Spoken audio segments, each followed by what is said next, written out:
Bem, olá a todos. Estamos começando mais uma aula da disciplina de Fundamentos de Matemática, aula número 16, e hoje nós vamos falar sobre o lema de Zorn. Bem, a estrutura da aula vai ser a seguinte: nós vamos provar o teorema conhecido como princípio maximal de Hausdorff.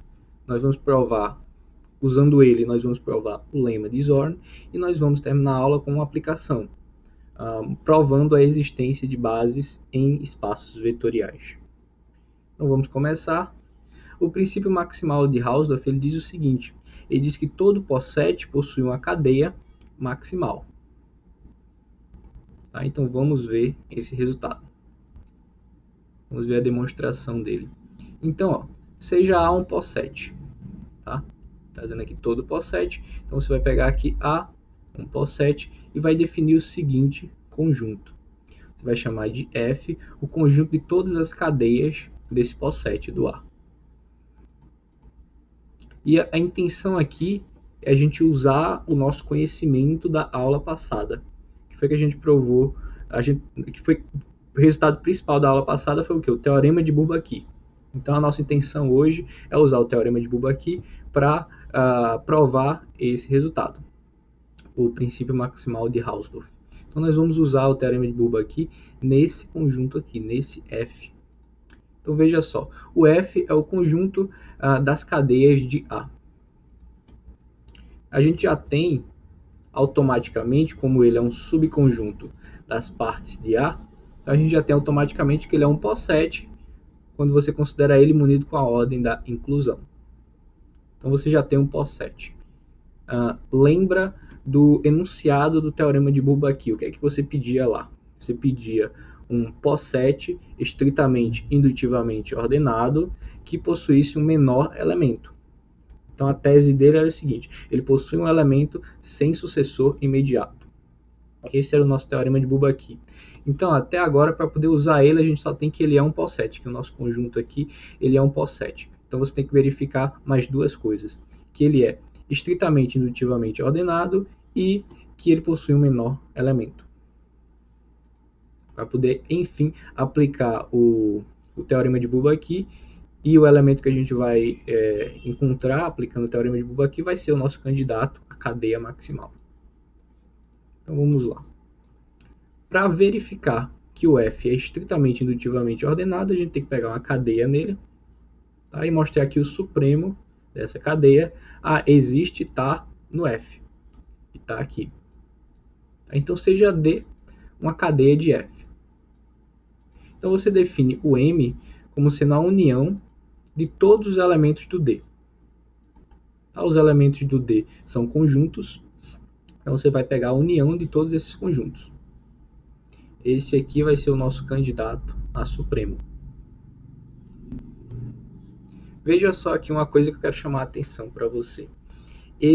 Essa demonstração aqui, ela possui dois possetes, tá? Ou seja, vai possuir duas ordens aí. Primeiro, a ordem do A, que A é um possete, tá? Então ele possui a ordem dele.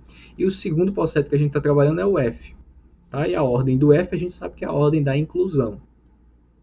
Tá? Então é uma demonstração simples, mas tem essa sutileza. Tá? Você tem que estar atento a isso. A gente está trabalhando com dois possets com ordens distintas. Então vamos continuar. Estou pegando o M como sendo a união de todos os elementos do D. E eu quero mostrar que esse M aí é o supremo de D. Então vamos lá, afirmação 1. Esse M ele está no F. O que significa estar no F? Significa que ele é uma cadeia de A. Então vamos verificar isso. Veja só, o M é um subconjunto do A, que ele é a união de elementos do A. Então ele é um subconjunto do A. Então, em particular, ele é um possete. Então o que você tem que verificar aqui é que ele é um possete totalmente ordenado. Ou seja, dados quaisquer dois elementos nele, você consegue compará-los com a ordem do A. Então, ó, pegue aqui dois elementos, x e y em M.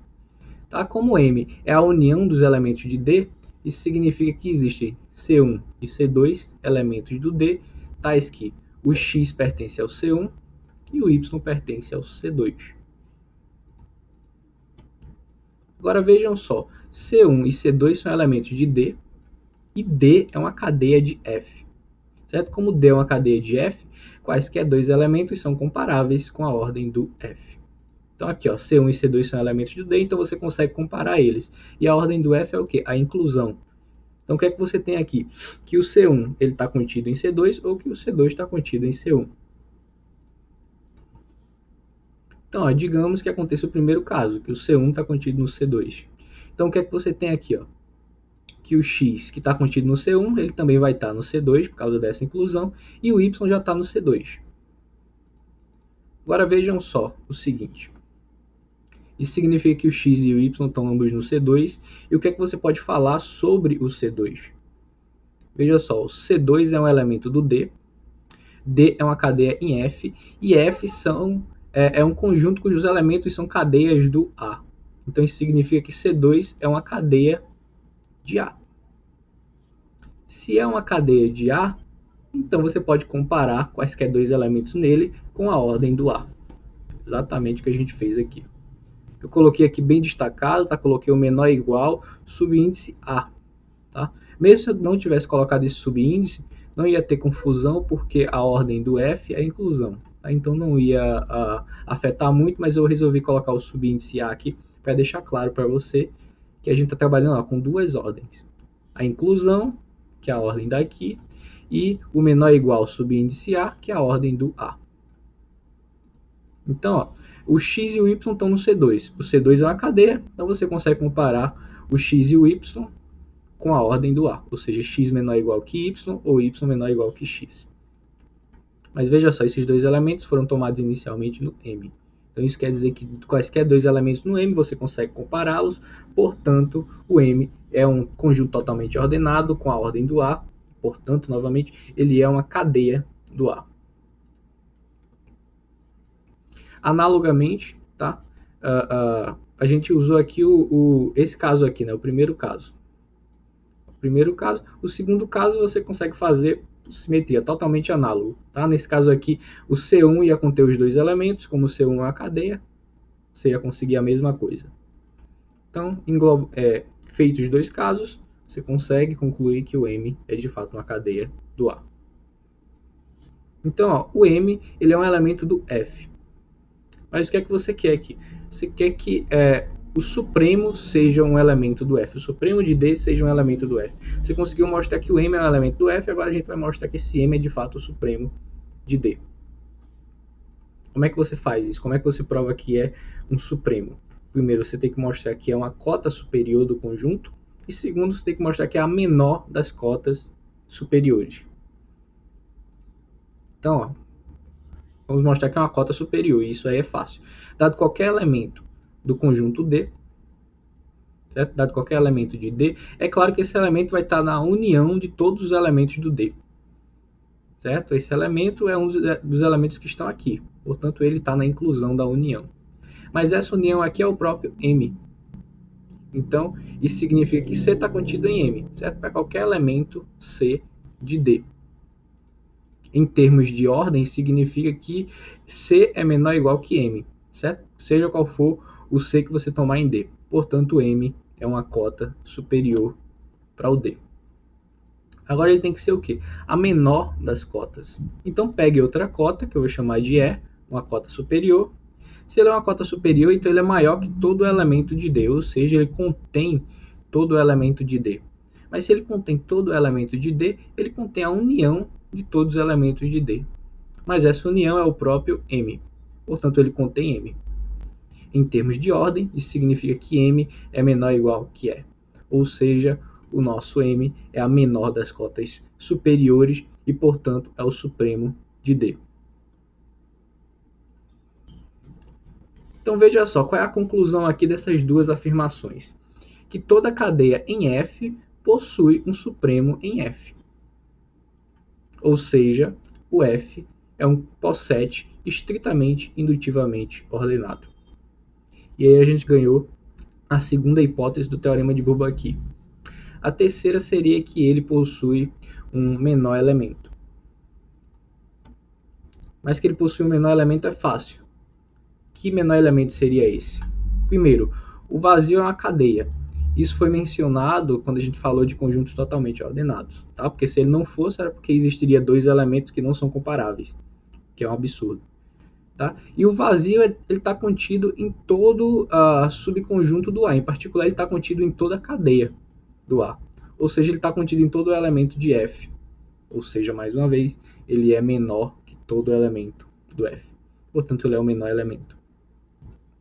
Assim, a gente tem que o F é um POSSET estritamente indutivamente ordenado com o menor elemento. Esse elemento é o vazio. Então, a gente já está na posição de aplicar o teorema de Bourbaki. Ou seja, existe um elemento em F que não possui sucessor imediato. Tá? Esse elemento aqui vai ser o nosso candidato à cadeia maximal. Certo? Relembrando o que a gente quer provar. A gente quer provar que todo POSSET possui uma cadeia maximal. Essa é a tese do nosso princípio maximal de Hausdorff. Então a gente já conseguiu aqui uma cadeia. Porque se o x está em F, quer dizer que x é uma cadeia. Então a gente só tem que mostrar que ele é um elemento maximal no F. Então vamos lá.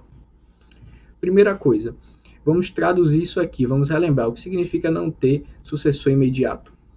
Significa que se você pegar qualquer sucessor do x, ou seja, um cara que contém um x estritamente, vai existir um cara entre eles dois, um y que está em F, que está entre eles dois. Tá? Caso contrário, o z seria o sucessor imediato do x, mas a gente sabe que ele não possui. Tá? Então isso aqui é só traduzindo o que significa não possuir um sucessor imediato. Então, ó, vamos concluir a demonstração com essa última afirmação aqui. Ó. X é um elemento maximal do F. Como é que a gente prova que é maximal? Pega um cara maior ou igual que ele e mostra que tem que ser igual. Isso é a noção de ser maximal, isso significa que não existe ninguém acima dele. Então, ó, assuma, eu peguei um Z em F, ou seja, uma cadeia em A, que contém o X estritamente. Aliás, contém o X. E eu estou assumindo que essa inclusão ela é estrita. Tá? Aqui ó, é a inclusão que pode ser igual, com um tracinho embaixo. E aqui, quando não tem um tracinho embaixo, é a inclusão estrita. Então, assuma que essa inclusão aqui ela é estrita. Então, você pode pegar um elemento no Z que não está no X. Esse elemento eu vou chamar de Zzinho, o Z minúsculo. E aí você pode fazer isso aqui. Ó. Você pode considerar a união X união com esse conjunto unitário, formado pelo Z. Então, primeira coisa, você tem que essa inclusão aqui ela é estrita, porque o Z não está no X. Tá? E esse conjunto aqui ele está contido no Z, porque o X está e esse elemento também está. Mais uma coisa, o Z, por hipótese, é uma cadeia. Tá? O Z está no F, então o Z é uma cadeia de A. E a gente, portanto, ele é um conjunto totalmente ordenado. E a gente sabe que todo subconjunto de um conjunto totalmente ordenado é também ordenado. Então, ó, esse carinha aqui, ele é também totalmente ordenado, mas como todas essas ordens são a ordem induzida por A, então ele é uma cadeia do A. Ou seja, ele é um elemento do F. Mas isso aí gera um absurdo. Por quê? Porque o nosso F, aliás, o nosso X, ele não possui sucessor imediato. E se o X união Z estivesse no F, ele seria o sucessor imediato do X. Por quê? Porque ó, não existe nenhum conjunto que esteja contido entre esses dois aqui. Ó. Se conter propriamente o X, tem que ter o X mais alguma coisa. E se tiver contido estritamente aqui, tá, e conter o X, ele não poderia conter o elemento Z. Então não tem nenhum elemento que está entre esses dois aqui. Ó. Se não tem nenhum elemento, em particular não tem nenhuma cadeia, não tem nenhum cara que está em F. Portanto, isso faz desse carinha aqui o sucessor imediato do X. E aí gera um absurdo, porque a gente já tomou X, a gente aplicou o teorema de Bourbaki para conseguir o X de tal forma que ele não possui sucessor imediato. Tá? Então esse seria o nosso absurdo. E de onde veio esse absurdo? Em supor que essa inclusão é estrita. Portanto, a inclusão não é estrita, portanto vale a igualdade. E aí a gente conclui que o X é de fato um elemento maximal do F. Então vamos traduzir o que significa um elemento maximal do F, certo?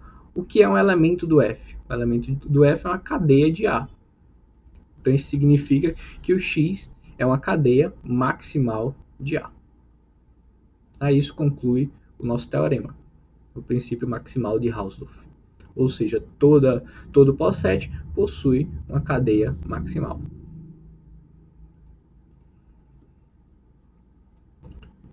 Então agora, uma vez provado o princípio maximal, a gente já pode enunciar e provar o lema de Zorn. Tá? E aqui está um breve comentário que esse resultado é um dos resultados mais importantes na matemática sobre existência. Tá? A questão de existência é um dos pilares aí da matemática abstrata, porque uma vez que você se depara com um problema, antes de encontrar a solução, uma resposta interessante é se possui solução. Tá? Então, isso aí é uma questão de existência. Então, essa questão aqui é importantíssima,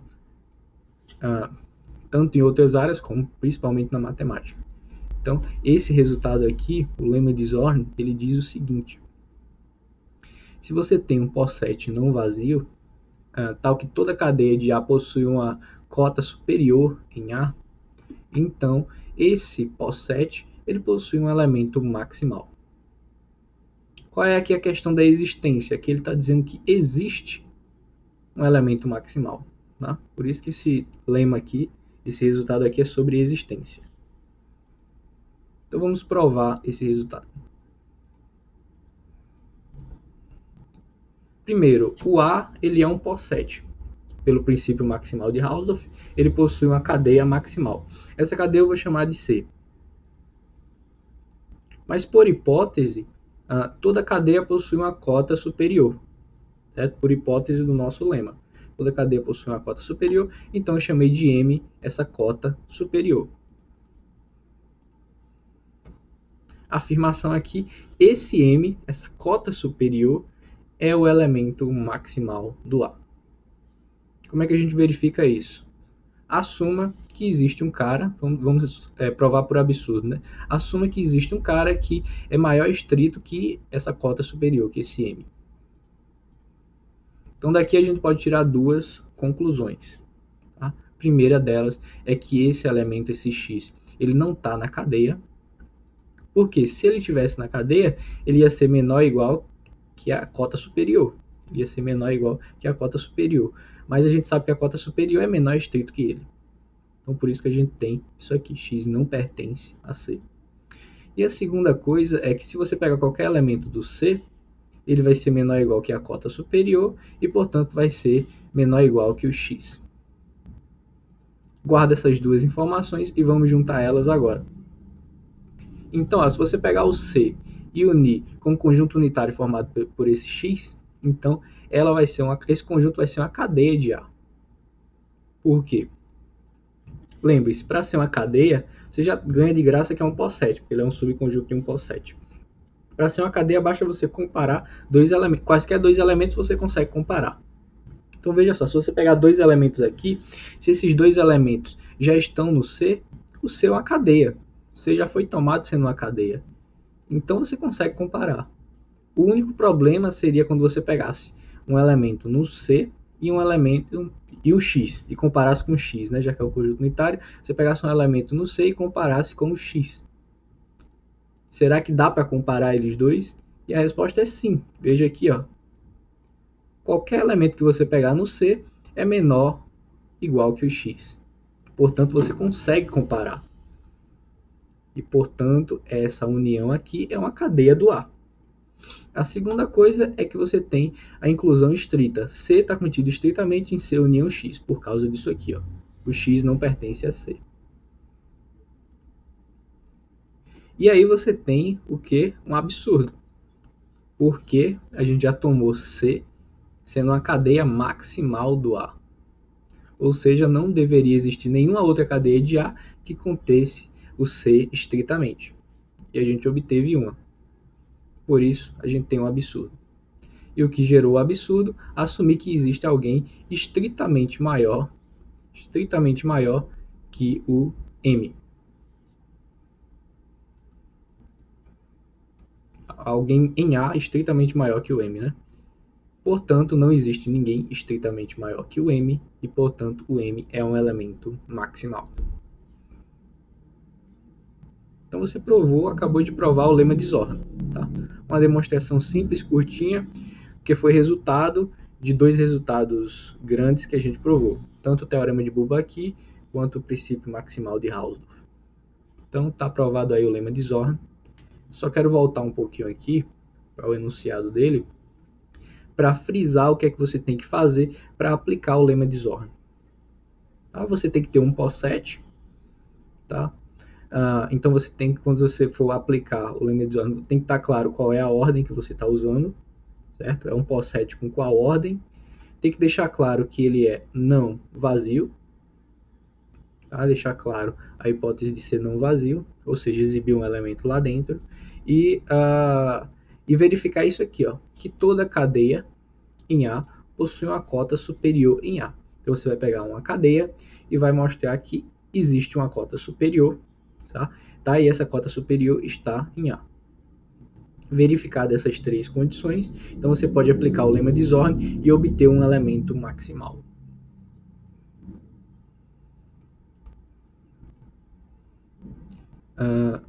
Outro destaque aqui, só questão de notação, a gente usou a nomenclatura, né? Conjunto POSSET estritamente indutivamente ordenado. É quando toda a cadeia possui um supremo nele. Aqui a gente está pedindo que toda a cadeia possua uma cota superior. Então esse aqui é chamado POSSET estritamente ordenado. Isso aqui é só questão de notação, você não precisa. É só questão de curiosidade. Precisa guardar esse nome. Mas veja que aqui a gente está pedindo menos. A gente não está pedindo um supremo, a gente está pedindo só uma cota superior. Por isso não é estritamente indutivamente ordenado, é só estritamente ordenado.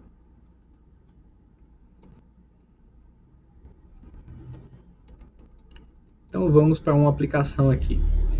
A aplicação é a existência de bases em espaços vetoriais. Tá? Então você já vê aí um espaço vetorial. Tá? Eu vou colocar real porque é o tipo de espaços que provavelmente vocês conhecem a partir do curso de álgebra linear.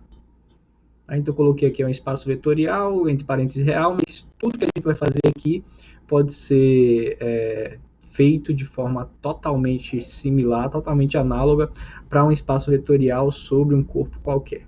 Tá? Eu estou só colocando real aqui porque vai ficar um pouco mais familiar para você. E B é um subconjunto desse espaço.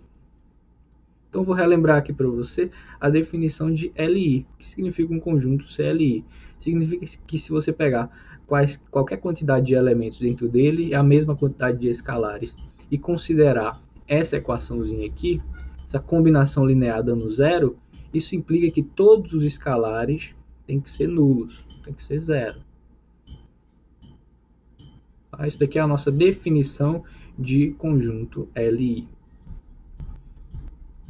E a definição de base. Tá? Dizemos que o subconjunto do V é uma base de V quando ele é um conjunto LI maximal com respeito à inclusão. Tá? Talvez essa definição de base aqui seja nova para você. Tá? Então eu coloquei aqui uma observaçãozinha que diz o seguinte, que essa definição de base ela é equivalente à definição vista no curso de álgebra linear. Qual era a definição? Uma base é um conjunto LI e que gera todo o espaço. Você pedir essas duas coisas. Essa definição é equivalente a essa, que é um conjunto LI maximal. Por que eu estou usando essa aqui?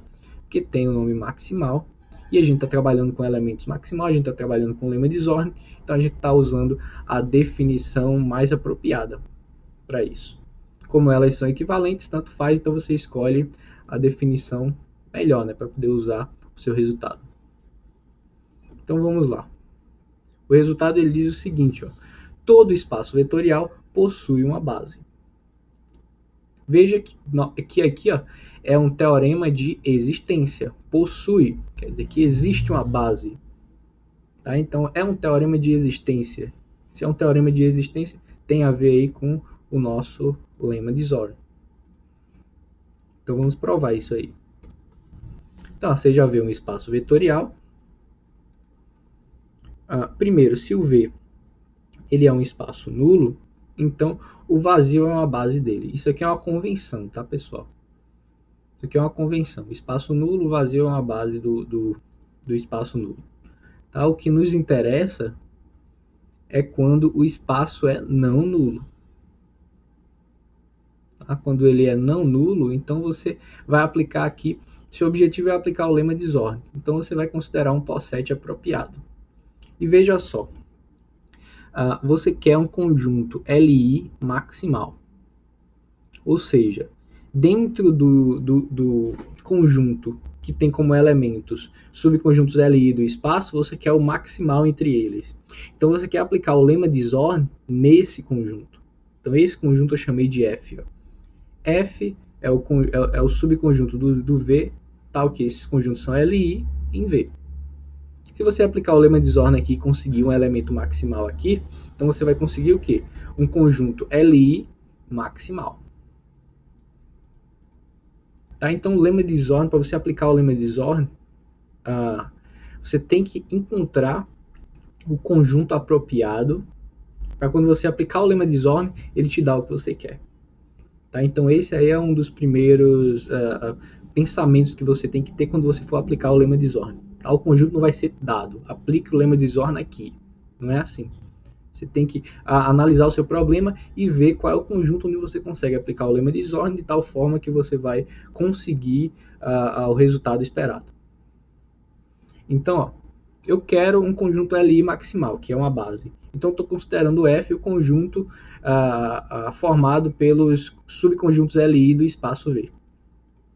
Tá? Obviamente, eles estão contidos... Isso aqui é um subconjunto das partes do V. Por que que isso é bom? Porque aí você já consegue a ordem induzida, que é a ordem da inclusão.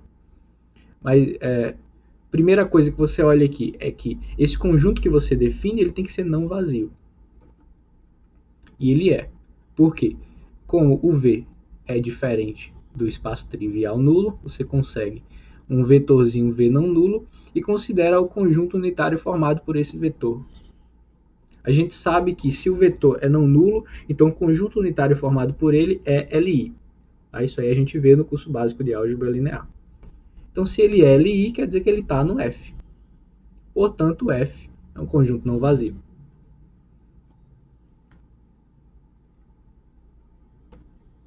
E agora você vai considerar o F, naturalmente, munido com a ordem da inclusão. Por quê? Porque a gente sabe que a gente quer um conjunto Li maximal com respeito à inclusão. Tá? Então, a ordem que você vai usar aqui é a inclusão. Então, a gente já tem que o F é um poset não vazio. Para aplicar o lema de Zorn, basta você agora mostrar que toda cadeia possui uma cota superior. Então, vamos pegar uma cadeia, seja C uma cadeia de F, e vamos pegar nosso candidato à cota superior. Como a gente está trabalhando com a inclusão, o candidato natural à cota superior é você pegar a união de todos os elementos do C. Se você quer um cara que seja maior que todo mundo do C, então você pega a união de todo mundo do C. Certo? Então, peguei aqui a L como sendo a união dos beta, tal que beta pertence a C. Então, o que é que você tem que ver aqui? Você quer... toda cadeia tem que possuir uma cota superior em F. Tá? Em geral, mostrar que é uma cota superior não vai ser difícil. Certo? Porque você já vai tomar a cota superior sabendo que é maior que todo mundo, então já vai ser mais simples. O problema é, você não pode verificar só que é uma cota superior, você tem que verificar que esse elemento ele está no F. Nessa demonstração aqui, o que significa estar no F? Significa que é um subconjunto Li do espaço. Tá? Então você tem que verificar que esse conjunto aqui ainda é Li. Então aí vem a nossa afirmação. O L pertence ao conjunto F. Em outras palavras, você tem que mostrar que ele é Li. Então, como é que a gente faz isso? Pega N elementos em L, N escalares em L, aliás, N escalares reais, e faz a combinação linear igual ao vetor nulo.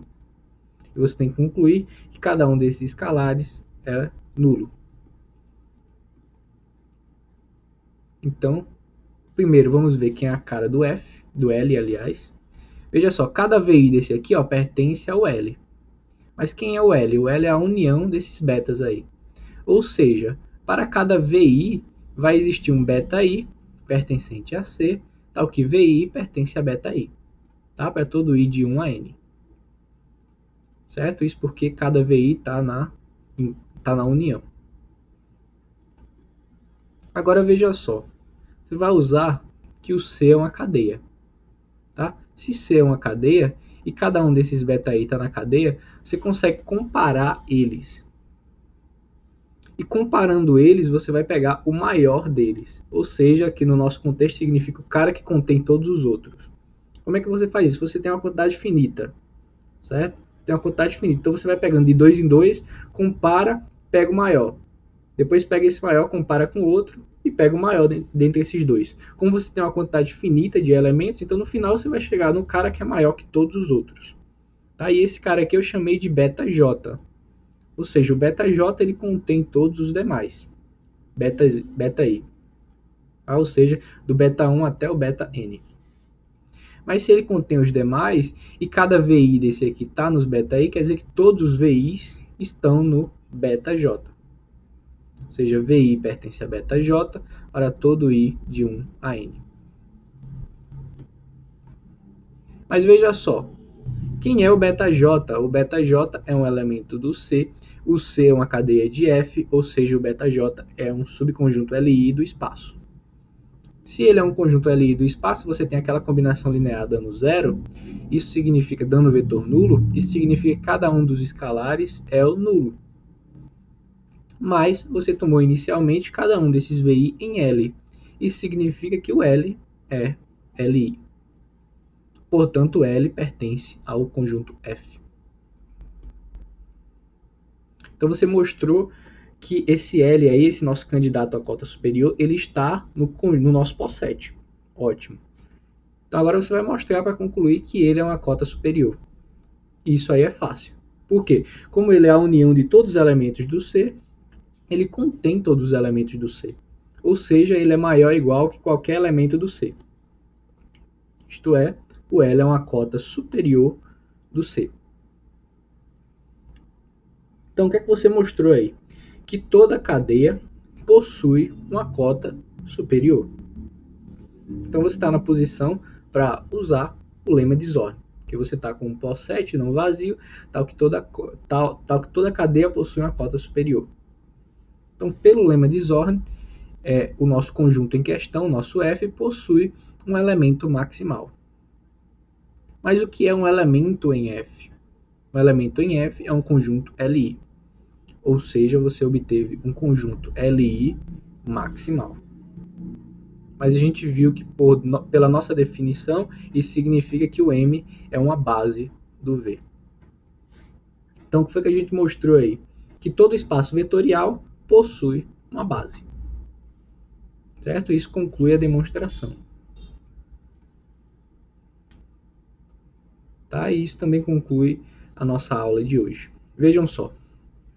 Para aplicar o lema de Zorn, relembrando, você tem que verificar as três coisas. Tá? Você tem que primeiro encontrar um conjunto apropriado. Esse conjunto apropriado, você vai munir ele de uma ordem, tá? Uma ordem apropriada também para o seu problema. Então esse conjunto ele tem que ser um POSSET não vazio, tem que mostrar, exibir um cara que está lá. E a terceira coisa, você tem que verificar que toda cadeia possui uma cota superior. Tá? E para isso, você tem que verificar duas coisas, que ele é uma cota superior e que ele está no conjunto em questão. Tá? Tomem cuidado, essa parte de pertencer ao conjunto é importante. Que você pode pegar um cara muito grande, que seja maior que todo mundo, mas esse carinha pode ser que não esteja mais naquele conjunto. Tá? Ele pode extrapolar, sair do conjunto, e aí você não está mostrando uma cota superior para aquele conjunto. Então é isso que você tem que tomar cuidado toda vez que você for aplicar aí o lema de Zorn. E é questão de costume, pessoal. Talvez esse tema seja bastante novo aí para a maioria de vocês, tá? Revejam essas 3 últimas aulas, quantas vezes forem necessárias, que abordam essa parte mais abstrata, que é o caminho até chegar aqui no lema de Zorn.